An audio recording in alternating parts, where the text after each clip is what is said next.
My name is Claire Bennett, and I'm 42 years old. My life has always been built on logic, stable systems, and the comfort of things that hold. I work as a data analyst, so I spend most of my days looking for patterns other people miss. Noise never bothers me. Inconsistency does. I like numbers because they don't flatter, don't perform, and don't promise one thing while quietly becoming another. They reveal what is already true. For most of my adult life, I thought love worked the same way. I believed that if you showed up, paid attention, and carried the heavy pieces without complaint, the structure would hold. I thought devotion looked like consistency, and that reliability was its own kind of romance. For 15 years, Daniel told me that was exactly what he loved about me. He used to call me his anchor, his safe place, the woman who made life feel possible. Daniel was 38, restless in ways he called passion, and I, for years, mistook for charm. He moved through interests the way some people move through weather. First, it was craft coffee roasting. Then it was a freelance wellness podcast that never made $1. Then a short-lived obsession with men's lifestyle branding. Every new phase came with purchases, enthusiasm, and a temporary identity, followed by the same quiet collapse I was expected to absorb without making him feel ashamed. I never said no. I paid the mortgage, handled the investments, kept us insured, made sure the bills were paid, the retirement accounts were funded, the taxes were filed correctly, and the emergencies never became disasters. I told myself it was balance. My role was to build the ship. His was to catch the wind. At least that was the story I told myself before the night he decided the ship was a cage. It was a Thursday night. The house smelled faintly like cedar and citrus from the expensive candle Daniel had bought after watching some home energy influencer explain how scent shaped emotional flow. He had redecorated the living room the previous fall in soft, curated neutrals that looked beautiful in photographs and somehow made the room feel less like ours. There was a ceramic sculpture on the console table that had cost more than my first used car, and a reclaimed wooden beam installed over the media wall, purely for aesthetic balance. I had paid for all of it. He asked if we could talk. That phrase should be printed on warning labels. Daniel sat across from me on the cream-colored sofa, legs crossed, hands loosely folded, eyes not quite meeting mine. He kept looking at the corner of the room, at the giant vase he had insisted completed the space. When he finally spoke, his voice had that soft, therapeutic tone people use when they're trying to make cruelty sound evolved. "Claire, I need some space." I didn't answer. I waited. People like Daniel always need a runway. The real blow almost never comes in the first sentence. The early words exist for the comfort of the person delivering them. He swallowed. "I just feel like I'm losing myself. Lately, everything feels so scheduled, so safe, so mapped out. I don't think I can breathe inside that anymore." I looked at him. Really looked. Fresh haircut. New linen shirt. That thin silver bracelet he'd started wearing 2 months ago because, according to him, it helped with alignment. His phone was turned face down on the table between us, though the screen lit up twice in under a minute. He kept going. "You're a good woman," he said, which landed with all the warmth of a legal disclaimer. "You've always taken care of everything. You've been incredible, honestly, but you're not fun anymore.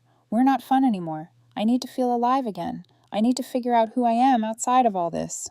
All this. I almost laughed. All this was the house, the insurance, the paid-off car, the groceries always stocked, the retirement planning, the emergency fund, and the vacations he posted about as if spontaneity had paid for them. All this was the invisible architecture of a life he had enjoyed so completely, he had forgotten someone was holding it up. Something inside me didn't shatter in that moment. It hardened. Because the truth was, his speech wasn't arriving in a vacuum. It was only the final data point. For months, I had been collecting anomalies without admitting what they meant. The secret smiles at his phone, the way he started taking it into the shower, the new workout clothes from brands he'd never cared about before, the sudden devotion to sunrise tennis sessions, and the name that appeared more and more often in casual conversation, always framed as harmless. Vanessa. Vanessa was, supposedly, just his tennis partner. Vanessa recommended books on feminine energy and manifestation. Vanessa had introduced him to a breathwork class. Vanessa had, according to Daniel, helped him reconnect with the playful side of himself I had somehow buried under mortgage statements and realism. At the time, I told myself I was being cynical. Sitting across from him now, I realized I had not been cynical enough. He was waiting for me to react. to ask if there was someone else, to cry, to bargain, to promise change, to offer a vacation, a reset, a softer version of myself. He wanted me emotional and pleading, because that would let him remain the brave man choosing authenticity instead of what he really was, a man leaving the stability I built because he thought excitement would be cheaper if someone else had already paid the entry fee. I stared at the wooden beam above the media wall and remembered the fight we'd had when it was installed. It changes the whole energy of the room, he'd said. It doesn't support anything, I'd answered. He told me that was exactly my problem, that I didn't understand beauty unless it served a function. Maybe he was right. Maybe I didn't. Maybe that was why I could finally see him clearly now. Done, I said. The word dropped between us like a stone into still water. He blinked. What? Done, I repeated. If you want a trial separation, I'm agreeing to it. His face changed instantly. Not heartbreak, not relief. Confusion. Just like that? You're not even going to fight for us? The audacity of that almost impressed me. You just told me you want a separation, I said, my voice so calm it sounded unfamiliar even to me. I'm respecting your decision. He opened his mouth, then closed it again. His script had clearly anticipated tears and resistance, not compliance. He looked like an actor whose scene partner had skipped 3 pages ahead. Well, he said, trying to recover, I just thought maybe you'd want to talk about why I feel this way. I understand why you feel this way. He frowned. You do? Yes, I said. You're bored with consequences. That's not the same as being bored with me. His jaw tightened. For the first time that night, he looked directly into my eyes. That's unfair. No, I said quietly. It's precise. For a second, I saw anger flash through him, then defensiveness, then something smaller and meaner, disappointment. He hadn't wanted a clean exit. He had wanted emotional leverage. He wanted to be chased so he could feel valuable on the way out. Instead, I stood up. If you're packing a bag tonight, go ahead. He stared at me as though I had slapped him. Claire, you said you needed space. I'm giving it to you. I walked into the kitchen before he could answer. My hands were steady only because I was holding them so tightly the pressure hurt. I stood at the counter and listened to footsteps, closet doors, drawers opening, and suitcase wheels dragged across hardwood. They were the sounds of my life being disassembled by the same man who used to kiss my forehead when I fell asleep over spreadsheets. I wish I could say I felt nothing. I felt everything. Rage hit first, fast and white-hot. I wanted to take that ridiculous ceramic sculpture and smash it against the wall. I wanted to rip the wooden beam down with my bare hands. I wanted one loud, ugly sound to match what was happening inside me. Then came grief, the kind that sinks low and heavy, pressing into your ribs until breathing feels like labor. I thought about the first apartment Daniel and I shared, how we ate takeout on the floor because we couldn't afford a table yet, how he used to grin at me like I was the answer to some private prayer. I thought about how proud he once sounded introducing me to people. I thought about the first time he called me home. Where had that man gone? Or maybe the worst question was this: had he ever really been there? By the time he came downstairs with an overnight bag slung over one shoulder, I had already wiped my face. I was standing by the sink with a glass of water I hadn't touched. He hesitated in the doorway. I'm going to stay with a friend for a bit. I looked at him. All right. There was another pause. He seemed to be waiting for permission to feel guilty. I didn't give it to him. Claire, he said, softer now, this doesn't have to become ugly. That was the closest thing to honesty he had offered all night. It won't, I said, as long as it stays honest. A flicker crossed his face, not enough to be called fear, but enough to tell me I had hit something real. He left 10 minutes later. The front door shut. The house went quiet. I stood there alone in the silence we had spent 15 years furnishing, shaping, polishing, and pretending was mutual. For 1 hour, I let myself break in private. I cried in the bathroom with the door locked, like someone could still walk in and catch me. I sat on the edge of the tub and let the humiliation, anger, and disbelief move through me in waves. I let myself mourn the man I thought I had loved and the woman I had been while loving him. I let myself feel how stupidly, deeply I had believed in the version of us I was apparently the only one maintaining. Then, somewhere near the end of that hour, the tears stopped. Not because I felt better, but because I saw the pattern. This was not confusion, not a temporary emotional spiral, and not a noble search for identity. This was a controlled exit disguised as vulnerability. And if I was right about Vanessa, if even half of what my instincts had been whispering was true, then Daniel had not come to me for understanding. He had come for a cleaner conscience. That, more than anything, brought the calm. I picked up my phone and sat at the dining table. My reflection stared back at me from the black screen for a second before it lit up in my hand. A separation is not just a feeling. It is a legal event, a financial event, and a procedural event. Daniel wanted a new life. Fine, I would help him begin it properly. My first call was not to the bank. It was to a family law attorney named Victoria Hale, whose name had come recommended more than once by people who understood the difference between being emotional and being exposed. I got her voicemail and left a concise message. No drama, no speech, just facts. My partner has left the marital home and requested a trial separation. I need immediate guidance on protective next steps. She emailed me 32 minutes later with a consultation opening for the following morning. I confirmed it before I could second-guess myself. Then I set my phone down, looked around the room Daniel had called stifling, and understood something with a clarity so sharp it almost felt like peace. He thought he was leaving a woman too dull to see what was happening. He was wrong. And by the time he realized exactly who he had walked away from, the process would already be in motion. Victoria Hale's office was everything Daniel would have hated. It was minimalist, functional, and free of decorative distractions masquerading as meaning. The desk existed to be used, not admired. The files were aligned with exacting precision. Light came from large, unobstructed windows instead of curated lamps designed to soften emotional energy. I arrived 10 minutes early, not because I was anxious, but because I was already recalibrating. Victoria didn't waste time with sympathy. That was the first thing I respected about her. She listened without interrupting, her expression neutral, absorbing facts the way I was used to seeing data processed, without distortion and without projection. When I finished, she folded her hands. Claire, what you're describing is not uncommon, but the timing matters. The moment of separation is a legal marker. Everything you do from this point forward must be transparent, documented, and defensible. I nodded. Understood. This is not about punishment, she continued. It's about protection. The distinction settled into me immediately. First, we separate finances properly. Not aggressively, not reactively, methodically. You do not empty accounts. You do not leave him stranded overnight. That can be used against you, but you also do not continue funding a life he has chosen to step away from. I almost smiled at that. Chosen to step away from. Yes, I said. She slid a legal pad toward me, already structured into categories. Second, we establish a record. Dates, times, actions taken. Everything tied to the moment he declared separation.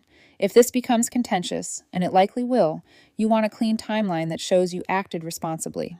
And if there's someone else? I asked. Her eyes flicked up, sharp. Then that becomes relevant. But we don't speculate, we prove. I thought of Vanessa, the sunrise tennis sessions, the phone face down on the table, and the sudden urgency to feel alive. I understand. Good, Victoria replied. Then we move. The rest of that day unfolded like a sequence of controlled incisions, precise, necessary, and irreversible. I started with the bank, not the joint account, my own. I opened a new individual checking account under my name only, then logged into my HR portal and updated my direct deposit information so all future income would flow into that account instead of the shared one. Every step was timestamped. Every action was documented. I didn't touch the existing account Daniel had access to. I left a buffer, $4,000, enough to function and enough to remove any argument that I had tried to destabilize him overnight. But I also transferred the bulk of my savings, my salary and reserves, into the new account. Not out of spite, out of alignment with reality. We were no longer operating as a unit. The system needed to reflect that. Next came the credit card. The main account was in my name. Daniel had always been a supplementary user, something we had never questioned before because trust had once made structure invisible. I called the company. My partner and I have separated. I need to remove the authorized user from the account effective immediately. There was no drama on the other end, just verification questions, security checks, and a confirmation number. His card was deactivated within minutes. The outstanding balance, just under $8,000, I kept under my responsibility. It was a clean break, with no ambiguity and no shared liability. When I hung up, I sat still for a moment, phone in my hand, feeling something settle deeper inside me. It wasn't satisfaction, it was clarity. The final step was the one Victoria had emphasized most: benefits. I logged back into the HR system and updated my marital status to legally separated. The system responded immediately. A qualifying life event had been triggered, and a notification appeared on the screen. Spousal benefits will terminate at the end of the current month. I checked the date, June 15th, 15 days remaining. A follow-up note confirmed that COBRA continuation coverage would be offered, with details mailed within 10 business days. I leaned back in my chair. Daniel's migraines had been severe for years, severe enough to require prescription medication that cost more than $600 a month without insurance. I didn't feel guilt. I felt reality. He had chosen independence. Independence comes with invoices. He came back 2 days later, on Saturday afternoon. He didn't knock the way he used to. There was no casual push of the door, no familiar presence filling the space like he belonged there without question. He rang the bell. I opened it. He looked lighter, not happier, just unburdened in a way that felt temporary, like someone who had stepped out of a structure without yet realizing how much that structure had been holding up around him. "Hey," he said, offering a half smile, "just grabbing a few more things." "Of course," I replied, stepping aside. He walked past me into the house, glancing around like he was seeing it from the outside for the first time. His phone was in his hand, screen lighting up intermittently. Vanessa again, I thought, or someone else entirely. At that point, the name almost didn't matter. "I hope you're doing okay," he added lightly, already moving toward the stairs. "It's probably weird, being here alone." "I'm managing," I said. He paused halfway up and turned back. "That's good. This doesn't have to be heavy, you know. It's just space. We'll talk in a few weeks, see where we're at." There it was, the assumption that I would remain exactly where he left me. Paused, available, waiting. "I've started the formal process," I said. He frowned. "Process?" "The separation, legal steps." A small laugh escaped him. "Claire, come on. Lawyers? That's a bit much, don't you think?" "No," I said simply. He shook his head, still smiling like I was overreacting to something temporary. "It's not like that. I just need time to figure things out." "You asked for separation. I'm implementing it." The smile faltered. For the first time since he walked in, something in his expression shifted, subtle but unmistakable. Confusion. A flicker of unease. "Well," he said after a second, "just don't do anything drastic, okay?" I held his gaze. "I won't. Everything I'm doing is standard." He studied me for a moment longer, like he was trying to reconcile the woman in front of him with the version he had already rewritten in his mind. Then he nodded, dismissing the discomfort, and disappeared upstairs. I stayed where I was, listening to drawers opening and closet doors sliding, to the quiet dismantling continuing in pieces. But this time something was different. I wasn't standing still inside it anymore. I was moving, and he still had no idea. 5 days later, the first crack appeared right on schedule. The text came through at 2:17 p.m. on a Wednesday. I was at my desk, halfway through a report, when my phone lit up with his name. "Daniel." For a second, I just looked at it. Then I opened the message. "Hey, this is weird. My card just got declined at Lululemon. The cashier said it was inactive. Can you call them? I think their system is glitching." I didn't reply immediately, not out of hesitation, but out of precision. I finished the paragraph I was writing, saved the document, closed the file, and then picked up my phone again. "There's no system error. I removed your access to the account last week. We're separated. Our finances are separate now." The typing bubble appeared instantly, disappeared, appeared again. "You did what?" "Claire, I needed that outfit. Why wouldn't you tell me first?" I exhaled slowly. There it was. Not, "Why did you do this?" Not, "I didn't realize things were that serious." Just inconvenience. "I did tell you. I said I was starting the formal process. This is part of it.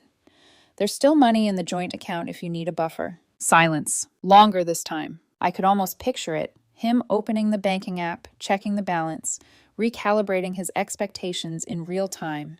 The $4,000 I had left there would soften the immediate shock, but it would not restore the illusion.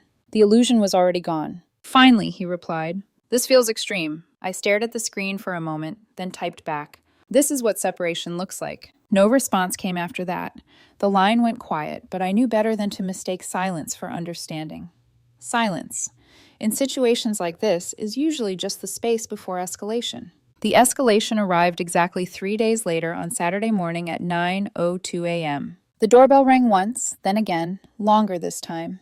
I already knew Daniel wouldn't be alone. When I opened the door, I was right. He stood there, jaw tight and eyes sharper than they had been all week.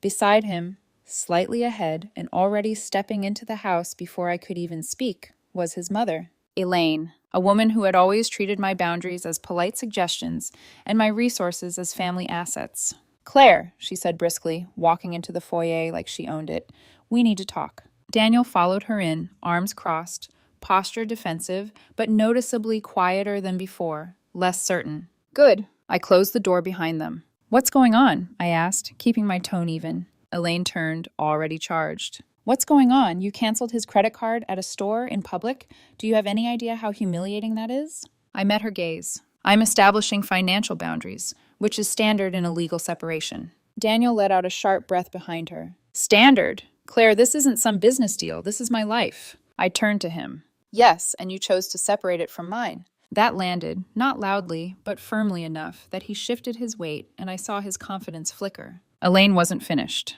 He needed that card. You don't just cut someone off like that. It's controlling. It's punitive. No, I said calmly. What would be punitive is draining the account or leaving him without access to funds entirely. I didn't do that. I left a buffer. I informed him I was beginning the legal process. I acted transparently. Daniel stepped forward, frustration bleeding through. You didn't explain anything. You just did it. I did explain. You just didn't think I meant it. A pause. That one hit deeper. I saw it in his face, the moment something shifted, something uncomfortable starting to take shape behind his eyes. For the first time since he walked out of this house, he was realizing that this wasn't a temporary emotional reset. This was structure. And structure doesn't bend just because you don't like the outcome. This is insane, he said, running a hand through his hair. You're acting like we're getting divorced. I held his gaze. We are separated, legally. Elaine scoffed. Oh, please. You young people love turning everything into a crisis. This is a phase. He just needs time. You don't dismantle a life over a phase. I didn't look at her. I kept my eyes on Daniel. You told me you needed space. You said you wanted to find yourself outside of this life. I do, he shot back. Then this, I said, gesturing lightly between us, is what that looks like. His mouth opened, then closed. No response came, because there wasn't one that didn't contradict what he had already claimed to want. I let the silence stretch just long enough. Then I delivered the part I had been waiting to say. There's something else you need to know. Both of them looked at me. I updated my status with HR. As a result, your eligibility for my health, dental, and vision insurance will terminate at the end of this month. The words didn't register immediately. I saw that. Elaine frowned slightly. What does that mean? Daniel didn't answer right away because he understood, or at least understood faster than she did. Claire, he said slowly, what are you saying? I'm saying that in 10 days, you will no longer be covered under my employer's insurance plan. You'll receive a COBRA packet explaining how to continue coverage at your own expense. The color drained from his face gradually, like someone turning down the saturation on a screen. My medication, he said, almost to himself. Yes. He looked at me now, fully. No performance, no defensiveness. Just calculation, fast and urgent, and for the first time, afraid. That's over $600 a month without insurance. That's correct. Elaine's eyes widened. That's outrageous. You can't do that to him. He has a medical condition. I turned to her. He's an adult who chose to separate from the partner providing that coverage. Daniel took a step closer. This is cruel. You're punishing me. No, I said, my tone flat. I'm removing myself from a system you said you didn't want to be part of. That's not what I meant, he snapped. Then what did you mean? I asked quietly. He didn't answer because now, finally, the gap between what he said and what he expected was fully exposed. The room went still. Even Elaine had no immediate response because this wasn't about feelings anymore. It was about consequences, and consequences don't negotiate. Daniel's jaw clenched. I'm calling a lawyer. I would expect you to. That caught him off guard. You already have one, don't you? Yes, her name is Victoria Hale. That was the moment it fully landed. Not the card. Not the insurance. That. The fact that I had moved first. That I wasn't reacting. I was executing. He stared at me like he was seeing someone else entirely. Not the woman he had left behind, but someone colder, clearer, and far more dangerous to underestimate. Elaine grabbed his arm. Let's go. He didn't resist. He just kept looking at me as she pulled him toward the door, confusion and anger mixing with something new underneath them. Fear. The door closed behind them, and the house went quiet again. But this time the silence felt different, not empty, but charged. The illusion was officially broken now, and they were just starting to understand what that meant. That afternoon, my phone lit up 6 times with calls, voicemails, and messages from Daniel and Elaine. The tone shifted with each one. Anger, accusation, disbelief, and then finally panic. I didn't respond. Not yet. The process had already begun, and I wasn't going to interrupt it just to make them feel better. This wasn't the breaking point. Not yet. This was just the first visible crack. The real collapse was still coming. The letter arrived exactly 12 days later in a thick envelope with formal letterhead, delivered by courier. I didn't open it immediately, not because I was afraid, but because I already knew what it would say. Still, I sat down at the dining table, slid it open cleanly, and unfolded the pages with the same calm I had carried through every step so far. Daniel's lawyer didn't disappoint. The language was aggressive, dramatic, and carefully engineered to provoke a reaction. I was described as financially controlling, emotionally manipulative, and punitive in response to a vulnerable partner seeking space. The letter accused me of deliberately cutting Daniel off to force compliance and demanded that I immediately reinstate full financial support, restore his access to credit, and cover his legal fees moving forward. There it was, the strategy: shock, pressure, intimidation. I read it once, then again, then set it down and forwarded it to Victoria with a single line. Received. Thoughts? She called me 15 minutes later. Standard opening move, she said, her tone almost bored. They come in loud, emotional, and accusatory, hoping you'll panic and concede early. I won't. I know, which is why we don't respond emotionally. We respond with structure. I leaned back in my chair. What's the play? There was a brief pause. Before we respond, I need to ask you something directly. Do you believe there was someone else involved before he asked for the separation? I didn't hesitate. Yes. Do you have proof? No, but I have a pattern. That's not enough, but it tells me where to look. Another pause. We can investigate legally, quietly. I knew what she meant. And for the first time since all of this started, I felt something shift, not anger and not revenge, but momentum. Do it, I said. The next 3 days were silent. On the surface, nothing changed. I went to work, answered emails, and followed my routine. But underneath, something was building. Victoria didn't update me constantly, and she didn't need to. I trusted the process because it mirrored the way I worked. Gather data first, act second. On the 4th day, she called. We have something. That was all. But it was enough. The report arrived that evening as a digital file, time-stamped and cleanly organized. I opened it slowly. Then I read. Every page confirmed what I had already known, but knowing and proving are not the same thing. There were photos of Daniel and Vanessa entering an apartment building together late at night and leaving early the next morning, over multiple dates and multiple timestamps. Enough patterns that nothing required interpretation anymore. And then there was one image that made everything else unnecessary. The two of them sitting on a balcony, sunlight catching the edge of her hair as she leaned into him, his hand resting casually on her knee, like it had always belonged there. Not new, not impulsive, familiar, established. I closed the file, not because I couldn't keep looking, but because I didn't need to anymore. When Victoria called again, her tone had changed. Sharper, more focused.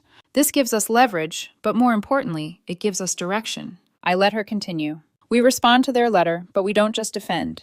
We reposition. How? We introduce the affair, formally. The word hung in the air. Affair. Not suspicion, not possibility, fact. And we escalate, she continued. We file for discovery under dissipation of shared assets. I knew the term, but hearing it applied to my own life felt surgical. Explain your angle. If he used shared financial resources, your income, to support that relationship, that's not just betrayal. That's financial misconduct. We can demand records, bank statements, transfers, and spending patterns. And her? She becomes relevant. If funds were directed toward her, gifts, travel, expenses, she can be subpoenaed as a material witness. I leaned back slowly. This was no longer emotional territory. This was structural collapse. Do it, I said again. The response we sent back was nothing like the letter we had received. There were no accusations and no dramatic language, just facts, clean, documented, and arranged in a clear timeline. We refuted every claim point by point, outlining that all financial changes had been made post-separation, in accordance with legal advice, with documented intent to establish independence, not control. Then we shifted. We introduced evidence of Daniel's relationship with Vanessa, not as an emotional grievance, but as a contributing factor. Then came the motion. Discovery, dissipation of assets, subpoenas, his financial records, her financial records, all of it cross-referenced, examined, and exposed. The reaction didn't take long. 7 days. That was how long it took for the first crack to widen into something far more visible. My phone rang late one evening from an unknown number. I let it ring twice before answering. Hello? A pause. Then a female voice, tight, controlled, but barely. Claire? Who is this? You know who this is. Vanessa. Of course. I didn't respond. I let the silence stretch because people reveal more when they rush to fill it. This has gone too far, she said, composure slipping. Your lawyer is subpoenaing me, my financial records, my accounts. I don't understand why I'm being dragged into this. I stood up and walked toward the window. The city lights reflected faintly in the glass. You're not being dragged into anything, I said calmly. You're connected to it. That's not fair, she snapped. Daniel told me you two were basically over already, that this was just a formality. There it was, the narrative he had sold her, convenient and sanitized. I almost admired the efficiency. Then you shouldn't have any problem stating that under oath. Silence, sharp and immediate. You don't need to do this, she said, softer now. We can handle this privately. No, we can't. You're going to ruin people's lives over this. I watched my reflection in the glass. Calm, still, clear. No, I said again. I'm documenting what already happened. Her breathing hitched. For a second, I almost heard something like regret. Then she whispered, This isn't what he said you were like. That, more than anything else, made me smile. People say a lot of things, I replied. Then I ended the call. The next morning, Daniel called. Not a text, not a voicemail, a direct call. I answered. Claire, he said immediately, his voice tight with something that finally sounded like pressure. What the hell is going on? What do you mean?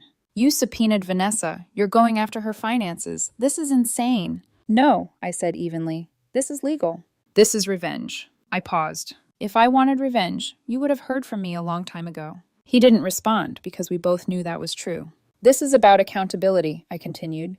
You asked for separation. I honored it. You created the circumstances around it. I'm documenting them. You're blowing this up. It didn't have to be like this. I closed my eyes for a second, then opened them. It already was like this. You just didn't think it would reach you. Another silence. Longer this time. He exhaled slowly. This is going to get ugly. I looked out at the city again. It already is. Then I hung up. That was the moment everything shifted. Not when he left, not when the card stopped working, not when the insurance ended, but here, when the story he had been telling himself and everyone else started collapsing under evidence. Because now it wasn't just between us anymore. It was on record. And records don't forget. The shift wasn't loud. That was the thing about real consequences. They don't arrive like explosions. They settle in, slow, heavy, and inevitable. The call started 2 days after Vanessa reached out. At first, it was just Daniel. Missed calls, then voicemails, then more calls. I didn't answer, not because I was avoiding him, but because I had already said everything that needed to be said. The first voicemail came in at 7:42 p.m. Claire, we need to talk. This has gotten out of hand. I listened to it once, saved it, and didn't respond. The second one was different, less controlled. You didn't have to drag her into this. She has nothing to do with our situation. I paused the recording halfway through. Nothing to do with it? That was almost impressive. The level of denial required to believe that. By the third voicemail, the tone had shifted again. They're asking for bank records, Claire. My accounts. Her accounts. This is insane. You're making it worse than it has to be. I sat on the couch, phone in my hand, listening to the unraveling in real time. Because that's what it was. Not conflict, not disagreement. Unraveling. Then came Elaine. Her number, her voice, louder, sharper, and less controlled from the beginning. This is unacceptable, she snapped in the first message. You're destroying his life over what? A misunderstanding? You need to stop this immediately. I deleted that one, not out of emotion, but out of irrelevance. The next message from her was longer and softer. Claire, I don't understand why you're doing this. He's not thinking clearly, you know that. He just needs time. You're taking it too far. I replayed that one twice because buried inside it was something honest. Not about me, but about him. He's not thinking clearly. No, he wasn't. But clarity has a way of arriving when comfort disappears. The messages continued for 3 more days, cycling through anger, blame, confusion, and finally fear. I didn't respond to any of them. Instead, I met with Victoria again. The pressure is working, she said simply. On who? Both of them, but more importantly, the weak point isn't him. I already knew the answer. Vanessa?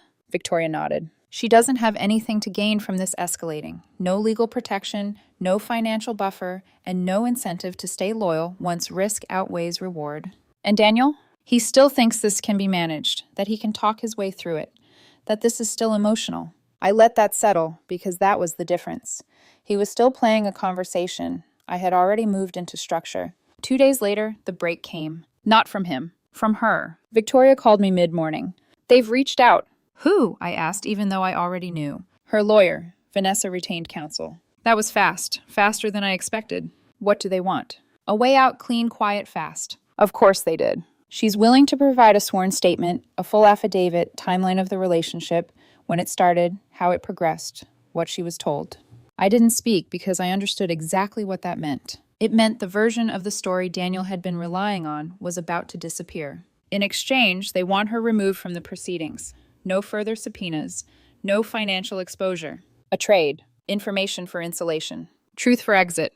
Do we accept? She asked. I stood by the window again, the same spot where I had taken Vanessa's call, the same reflection staring back at me. Calm, unmoved.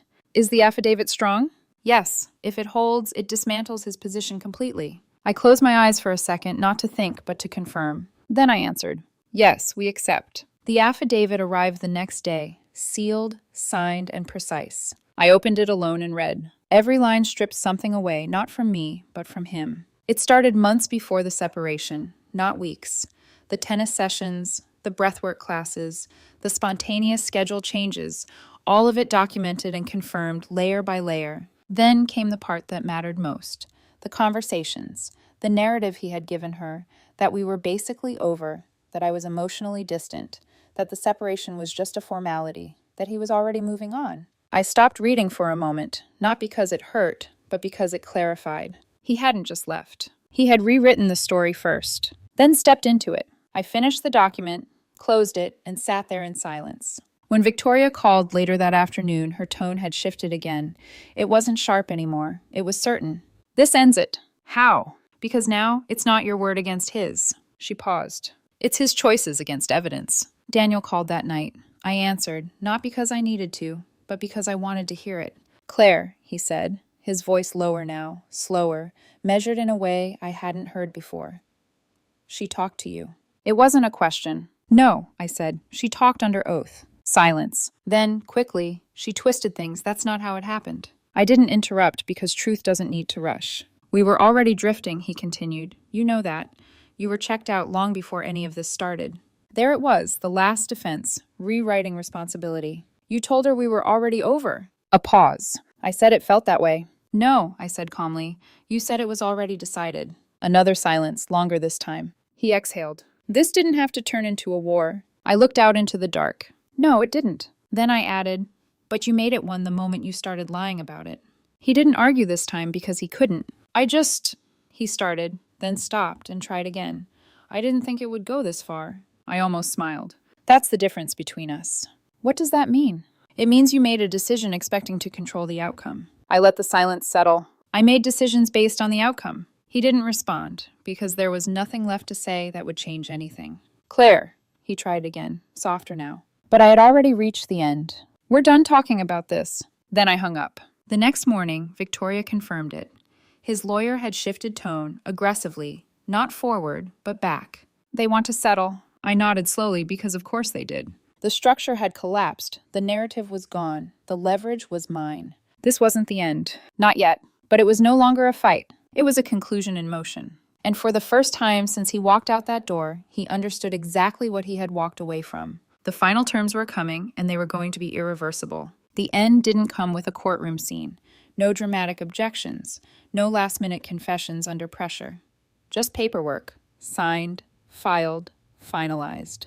8 months. That's how long it took from the night Daniel stood in our living room and said he needed space to the moment everything officially ended. Victoria called me the morning it was done. It's finalized. I closed my eyes for a second, not out of relief, but out of recognition, because something inside me had already ended long before the court made it official. The settlement itself was efficient. That was the word Victoria used. Efficient. The house was sold.